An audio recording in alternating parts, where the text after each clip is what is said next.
Hi friends, நம்ம polity syllabus wise classes பார்த்துட்ருக்கோம். போன வீடியோவில் மத்திய நிர்வாகிகளில் நம்ம குடியரசுத் தலைவரை பற்றி மட்டும் நம்ம பார்த்தோம்.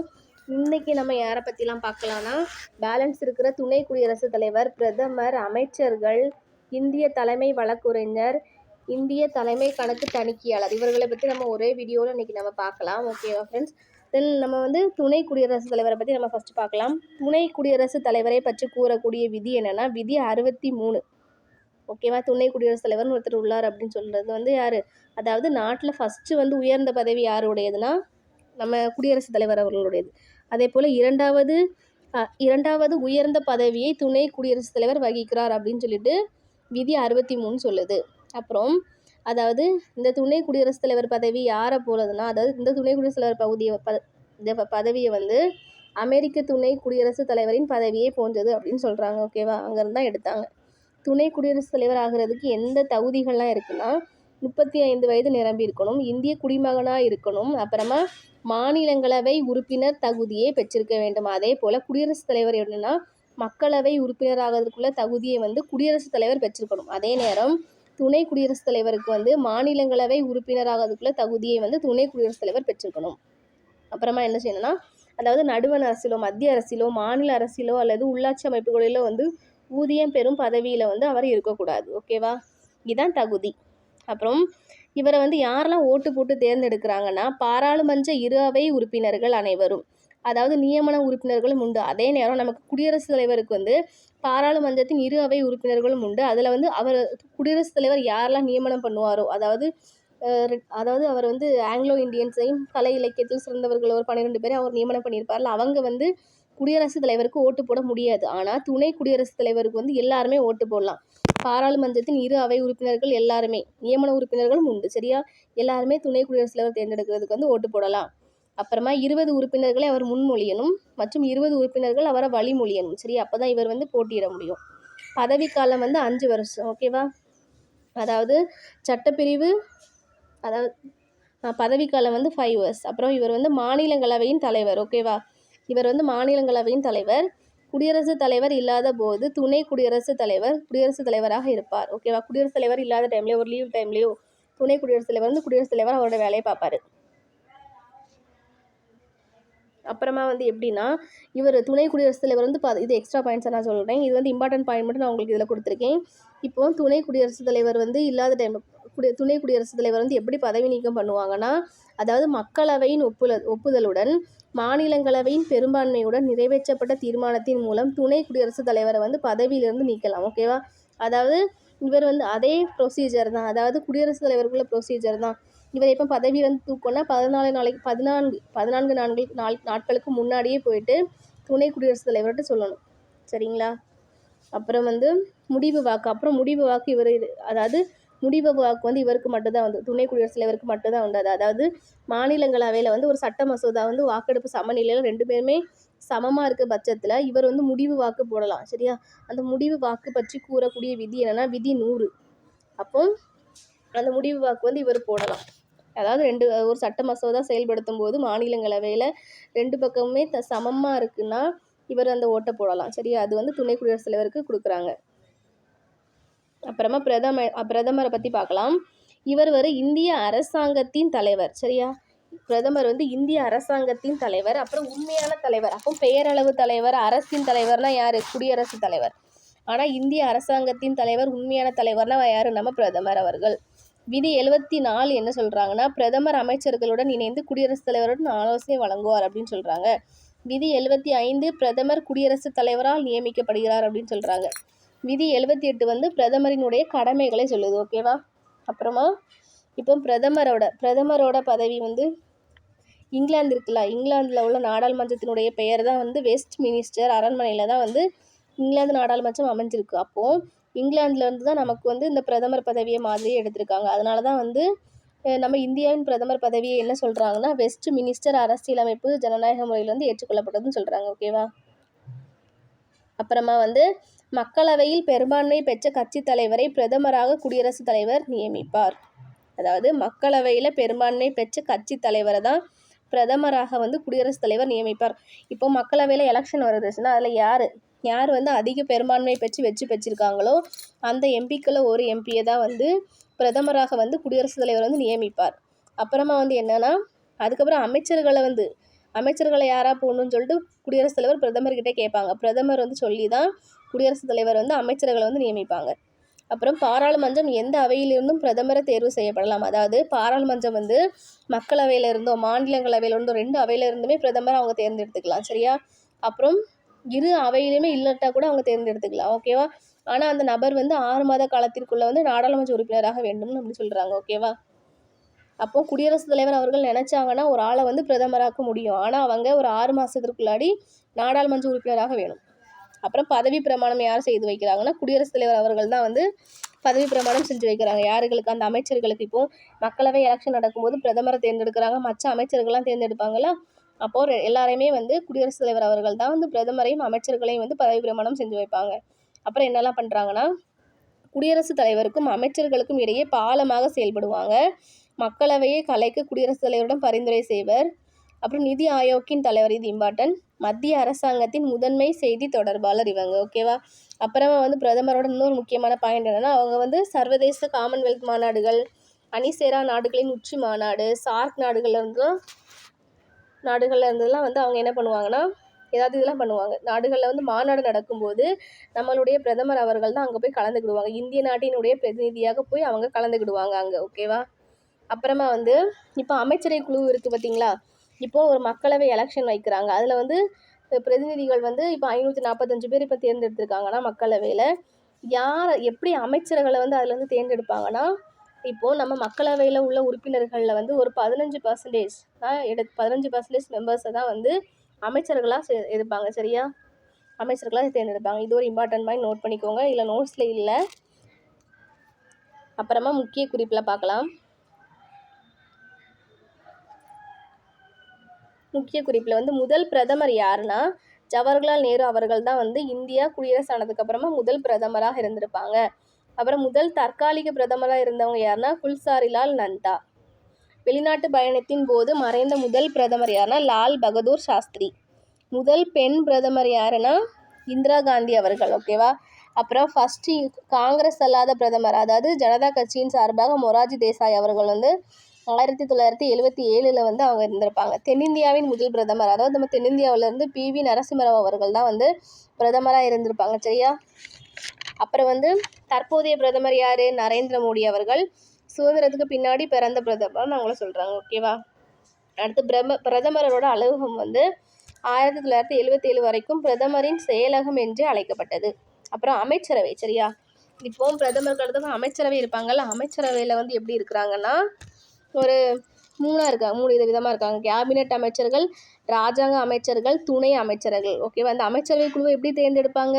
மக்களவையில் உள்ள உறுப்பினர்கள்ல இருந்து ஒரு 15% உறுப்பினர்களை வந்து அமைச்சர்களாக எடுப்பாங்க. ஓகேவா? அந்த அமைச்சர்களை வந்து தேர்ந்தெடுக்கிறதுக்கு குடியரசுத் தலைவருக்கு பிரதமர் அவர்கள் தான் சொல்லுவாங்க.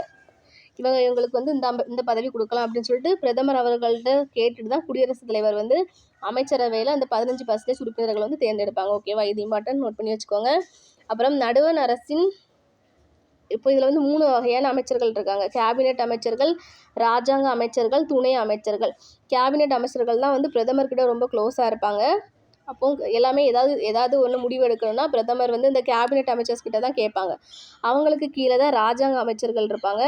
அப்புறம் இந்த கேபினெட் அமைச்சர்களுக்கும் ராஜாங்க அமைச்சர்களுக்கும் ஹெல்ப் பண்ணுறதுக்காக வந்து துணை அமைச்சர்கள் இருப்பாங்க. சரியா?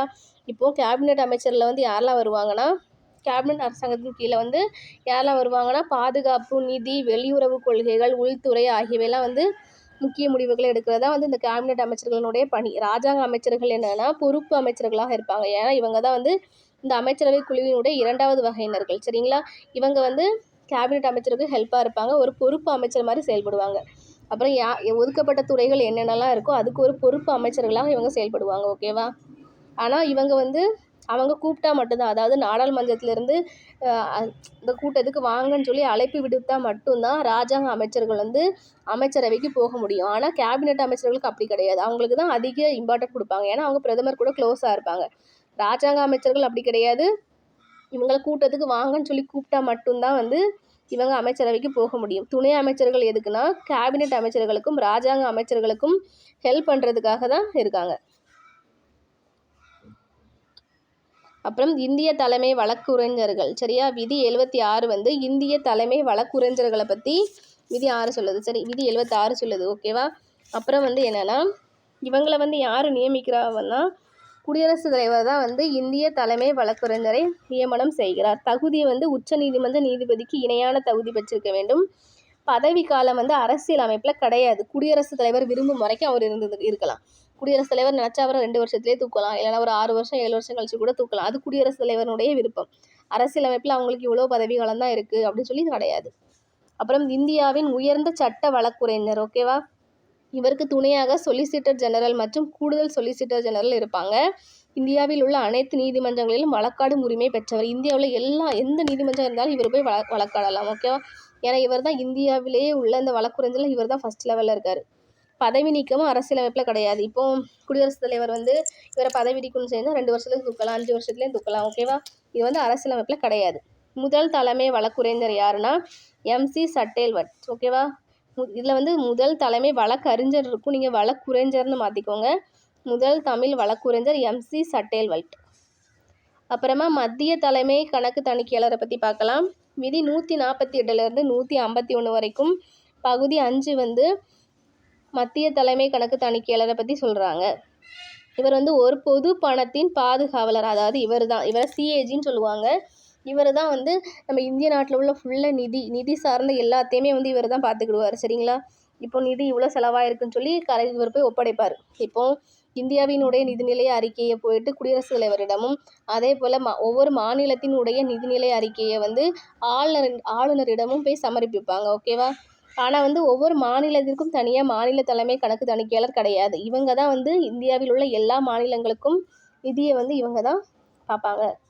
நாட்டின் நிதி அமைப்பின் மீது தணிக்கை செய்வார். அம்பேத்கர் வந்து என்ன சொல்கிறாங்கன்னா இந்தியா அரசாங்கத்தின் ஜனநாயக அமைப்பின் அரண்களில் ஒன்று இந்த பதவி அப்படின்னு சொல்லி அம்பேத்கர் வந்து சொல்கிறாங்க. விதி 148 என்ன சொல்லுதுன்னா குடியரசுத் தலைவரால் நியமனம் செய்யப்படுகிறார். நம்ம ஃபஸ்ட்டே பார்த்துருப்போம். குடியரசுத் தலைவர் வந்து மத்திய கணக்கு தணிக்கையாளர் வந்து நியமனம் பண்ணுறாரு. அப்போ இவருடைய நியமனம் பற்றி 148வது விதி கூறுது. பதவி காலம் வந்து 6 ஆண்டுகள் அல்லது 65 வரைக்கும் இவர் இருக்கலாம். அப்புறம் உச்ச நீதிமன்ற நீதிபதி இணையான சம்பளம் இவரும் வாங்குறாரு. விதி 149 வந்து இவருடைய கடமைகளை பற்றி கூறுது. 151 என்ன சொல்லுதுன்னா மத்திய தணிக்கை அறிக்கையினை குடியரசுத் தலைவரிடமும் மாநில தணிக்கை அறிக்கையினை ஆளுநரிடம் சமர்ப்பிப்பார். நான் என்கிட்ட சொல்லியிருப்பேன். இப்போ மத்திய தணிக்கை அறிக்கையினை போயிட்டு அவர் என்ன யார்கிட்ட சப்மிட் பண்ணுவாங்க, அதாவது குடியரசுத் தலைவரிடமும் மாநில தணிக்கை அறிக்கையினை கொண்டு போயிட்டு ஆளுநரிடமும் போய் சமர்ப்பிப்பார். ஏன்னா மாநிலத்துக்குன்னு தனியாக மாநில கணக்கு தணிக்கையாளர் கிடையாது. எல்லாத்துக்குமே இவர் தான் காமனாக இருப்பார். ஓகேவா? அடுத்து நம்ம உச்ச நீதிமன்றம் பற்றி பார்க்கலாம். ஓகேவா? உச்ச நீதிமன்றம் இது கூடலே பார்த்துடலாம். உச்ச நீதிமன்றம் எப்போ ஸ்டார்ட் பண்ணாங்கன்னா 1950 அதாவது இந்தியா குடியரசாகி ஒரு 2 வருஷம் கழிச்சு தான் வந்து ஒரு 2 வருஷம் இல்லை 2 நாள் கழிச்சு தான் 1950 ஜனவரி 26 குடியரசாச்சு. 28 தான் வந்து உச்சநீதிமன்றத்தை தொடங்கினாங்க. சரியா? பகுதி 5 விதி 124 147 வரைக்கும் உச்சநீதிமன்றத்தினுடைய உச்சநீதிமன்றத்துடைய பணிகளை வந்து சொல்கிறாங்க. இந்திய நீதித்துறையின் உயர்ந்த அமைப்பு இதுதான். சரிங்களா? ஃபஸ்ட்டு வந்து ஒவ்வொரு மாவட்டத்துக்கும் மாவட்ட நீதிமன்றம் இருக்குது. அப்போ நம்ம மாநிலத்துக்குள்ளே உயர்ந்த சட்ட அமைப்புனா என்னதுன்னா உயர் நீதிமன்றம். அதே போல் இந்தியா லெவலில் உயர்ந்த சட்ட அமைப்புனா உச்ச நீதிமன்றம் தான். ஓகேவா? 1950 வந்து 7 நீதிபதிகளும் ஒரு தலைமை நீதிபதிகளும் இருந்தாங்க. ஆனால் இப்போ நமக்கு 34 நீதிபதிகளும் ஒரு தலைமை நீதிபதியும் இப்போ நமக்கு இருக்காங்க உச்ச நீதிமன்றத்தில். அப்புறம் இந்திய தலைமை நீதிபதி மற்றும் நீதிபதிகள் குடியரசுத் தலைவரால் நியமனம் செய்யப்படுகிறாங்க. ஆமாம், ஆனால் மாவட்ட நீதிபதிகளை வந்து ஆளுநர் தான் நியமனம் பண்ணுவாங்க. ஆனால் இந்திய தலைமை நீதிபதி மற்றும் மற்ற நீதிபதிகள் வந்து குடியரசுத் தலைவர் தான் நியமனம் செய்வாங்க. இவங்களுடைய பதவிக்காலம் வந்து 5 வருஷம் அல்லது 65 வயசு வரைக்கும் அவங்க இருக்கலாம். பாராளுமன்றம் மூலம் பதவி நீக்கம் செய்யலாம். இதுவரை எந்த உச்ச நீதிமன்ற நீதிபதியும் பதவி நீக்கம் செய்யப்பட்டதே கிடையாது. ஓகேவா? இது இம்பார்ட்டன்ட்.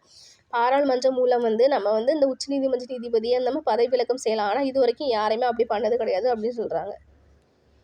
அப்புறமா இது ரொம்ப ரொம்ப இம்பார்ட்டன்ட். உச்ச நீதிமன்றத்தின் நீதி பேராணை வெளியிடும் அதிகாரத்தை பற்றி கூறக்கூடிய விதி என்னன்னா விதி 32. இதில் வந்து 5 விதமான நீதி பேராணைகள் இருக்கும். ஆட்கொணர்வு நீதி பேராணை, கட்டளை நீதி பேராணை, தடை நீதி பேராணை, அதாவது தடைனா தடை உறுத்தும் அப்படின்னு சொல்லி வரும் சரியா, தடை உறுத்தும் நீதி பேராணை, ஆவணக்கேட்பு நீதி பேராணை, தகுதி முறை வினவும் நீதி பேராணை. ஓகேவா, 5 விதமான நீதி பேராண்களை வந்து உச்சநீதிமன்றம் செயல்படுத்த முடியும். அதாவது நமக்கு ஒரு அடிப்படை உரிமை தரலனாலும் இதை வச்சு நம்ம கேஸ் போடலாம். அதாவது விதி 32 வச்சு நம்ம கேஸ் போட்டுக்கலாம். அப்புறம் ஆலோசனை அதிகாரம், அதாவது ஆலோசனைனா குடியரசுத் தலைவருக்கு ஏதாவது ஒரு டவுட் வருது, இந்த அரசியலமைப்பு சட்டத்தை வந்து நம்ம செயல்படுத்தலாமான்னு சொல்லிட்டு அவருக்கு ஏதாவது ஒரு டவுட் வருதுன்னா அவர் போயிட்டு உச்சநீதிமன்ற நீதிபதிகிட்ட தான் போயிட்டு அவர் கேட்கணும், இந்த சட்டத்தை நம்ம நடைமுறைப்படுத்தலாமா, ஏதாவது டவுட்னா அவருக்கு கேட்டுக்கலாம். அதான் ஆலோசனை அதிகாரம்னு சொல்கிறாங்க. அப்புறம் தகுதி வந்து என்னன்னா 5 ஆண்டு உயர்நீதிமன்ற நீதிபதி அல்லது 10 ஆண்டு உயர்நீதிமன்ற வழக்கறிஞராக அவர் இருந்திருக்கணும். அப்போனா அவரை வந்து உச்சநீதிமன்ற தலைமை நீதிபதியாக நியமனம் செய்வாங்க. அப்புறம் உச்சநீதிமன்றத்தினுடைய அதிகாரங்களில் வந்து ஒரு 5 அதிகாரங்கள் இருக்குது. தனக்கே உரிய நீதி வரையறை, மேல்முறையீட்டு நீதி வரையறை, ஆலோசனை நீதி வரையறை, நீதி புனராய்வு நீதி வரையறை, இதர நீதி வரையறை. ஓகேவா, அதாவது தனக்கே உரிய நீதி வரையறைனா என்ன வரும்னா, அதாவது தனக்கே உரிய நீதி வரையறைனா வந்து நம்ம உச்சநீதிமன்றத்துக்கு டைரெக்டாக போயிட்டு நம்ம, அதாவது உச்சநீதிமன்றத்துக்கு என்னென்ன வழக்குகள்லாம் டைரெக்டாக வருதோ அதுதான் வந்து தனக்கே உரிய நீதி வரையறை அப்படின்னு சொல்லுவாங்க. ஓகேவா, அடிப்படை உரிமையை வந்து நடைமுறைப்படுத்துறதுக்கு நீதி பேராணைகளை வந்து உச்சநீதிமன்றம் தான் வழங்குவாங்க. நமக்கு இப்போ அடிப்படை உரிமை ஏதாவது வேணும்னா நம்ம உயர்நீதிமன்றத்தை கேட்கலாம். ஆனால் அவங்க வந்து உச்சநீதிமன்றத்துக்கு அனுப்பலாம், இல்லை அவங்களும் அதோட ரிசல்ட்டை சொல்லலாம். அப்புறமா அப்புறம் மேல்முறையீட்டு நீதி வரையறைனா என்னென்னா, உச்ச நீதிமன்றம் நாட்டின் இறுதி மேல்முறையீட்டு நீதிமன்றம் அப்படின்னு சொல்கிறாங்க. அதாவது மேல்முறையீடு, இப்போ நம்ம வந்து இப்போ மாவட்ட நீதிமன்றத்தில் வந்து நமக்கு ஏதாவது ஒரு கேஸ் கிடைச்சா அதை வந்து நம்ம மேல்முறையீடு பண்ணலாம். எங்கே போயிட்டு, உயர்நீதிமன்றம் போயிட்டு. உயர்நீதிமன்றத்துலேயும் ஏதாவது ஒரு கேஸ் போச்சுன்னா நம்ம வந்து திருப்பி உச்சநீதிமன்றத்துக்கு போகலாம். ஆனால் அதுக்கப்புறம் நமக்கு எந்த நீதிமன்றமும் கிடையாது. அப்போது மேல்முறையீட்டு நீதிமன்றத்தில் இதுதான் கடைசியில் இருக்குதுன்னு சொல்கிறாங்க. அப்புறமா ஆலோசனை நீதி வரையறை, அதாவது குடியரசுத் தலைவருக்கு ஆலோசனை வழங்குவது தான் வந்து ஆலோசனை நீதி வரையறைன்னு சொல்கிறாங்க. நீதி புனராய்வு நீதி வரையறை என்னென்னா, அதாவது இப்போ ஒரு சட்டம் வந்து அரசியலமைப்பு சட்டத்துக்கு முரணாக இருக்குது அப்படின்னு சொல்லி நம்ம சொன்னோன்னா, முரணானது என அறிவிக்கும் அதிகாரம் வந்து உச்சநீதிமன்றத்திட்ட தான் இருக்குன்னு சொல்கிறாங்க. சரியா, இதே வந்து நீதி மறுஆய்வு அதிகாரம் என்னலாம், அதனால அது நீதி புனராய்வுன்னு சொல்கிறாங்க. ஓகேவா ஃப்ரெண்ட்ஸ், இவ்வளோ தான், நம்ம இவ்வளோ பார்த்தாச்சு. இனிமேல் நம்ம அடுத்த வீடியோவில் மாநில நிர்வாகிகளை பற்றி பார்க்கலாம். அதாவது நம்மளுடைய சிஎம், ஆளுநர் அவர்கள், அமைச்சர்கள், அப்புறம் நம்ம உயர்நீதிமன்றம் எல்லாம் எப்படி செயல்படுதுன்னு சொல்லி நம்ம நெக்ஸ்ட் வீடியோவில் பார்க்கலாம். தேங்க்யூ.